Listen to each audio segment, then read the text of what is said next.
সন্তান হারিয়ে বিলাপ করছেন গোপালগঞ্জের বিভা রানী সাহা।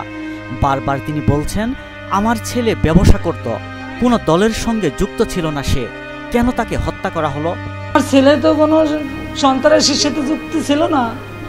দেশ বিদেশ তুমি খোঁজ নিয়ে দাও, এই গোপালগঞ্জে যাও, তুমি সবার কাছে শোনো, যুক্ত ছিল। কিন্তু আমার ছেলেকে তো তোমরা আইনে দিতে পারবে না। আমার ঘরের ছেলে দোকানে বাড়ি খায়, দোকানদারি করে, ব্যবসা করে, বাড়ি থাকে, স্কুল করে, চলে আসে। গোপালগঞ্জে জাতীয় নাগরিক পার্টির সভাকে কেন্দ্র করে সংঘর্ষে নিহতদের পরিবারে চলছে শোকের মাতম। নিহতদের পরিবারের আহাজারিতে ভারী হয়ে উঠেছে পরিবেশ।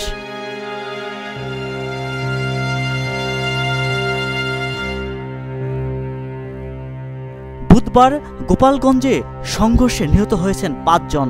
তাদের মধ্যে একজন ব্যবসায়ী দীপ্ত সাহা। নতুন বাড়ি করে বিয়ের স্বপ্ন দেখছিলেন তিনি। সে কথা স্মরণ করে কাঁদছেন দীপ্তর মা। পরিবারের অন্য সদস্যদের কান্নায় ভারী এখন দীপ্তর বাড়ি। আমার সেই সন্তান চলে গেল, সেই সন্তানকে যদি ফেরত দিতে পারো তাহলে আমি যা করতে গো আমি তাই করবো, যা করতে গো। ফেরত দিতে পারবো না, আমার সোনার মানিক চলে আমার সোনার মানিক রেখে দিতে পারবো, কেউ পারবো বাবা। আমার সোনার মানিক রে আমি হাত দিয়ে অনুবাদ হয়নি। আমার সোনার মানিক কত কিছু জামা কাপড় আল্লাহ বাস করতে।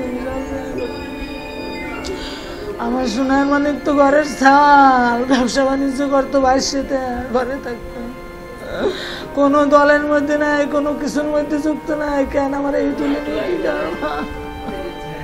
ভগবান তো আমারও নিয়ে যেত, তো জমে তো আমারে নিল না, ওরে টাইনে নিয়ে গেল। এনে কেন আসার পথে জমে ওরে এনে এনে নিল কেন?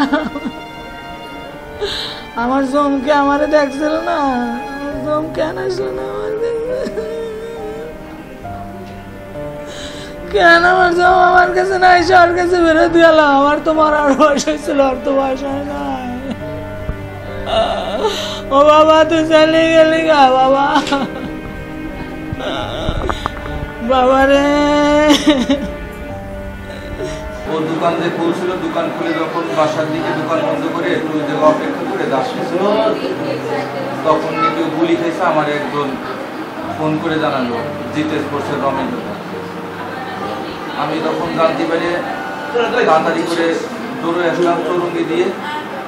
তখন এসে জানতে পারি ওকে হাসপাতালের দিকে রওনা করছে, ওকে নিয়ে আমার কাকা তো।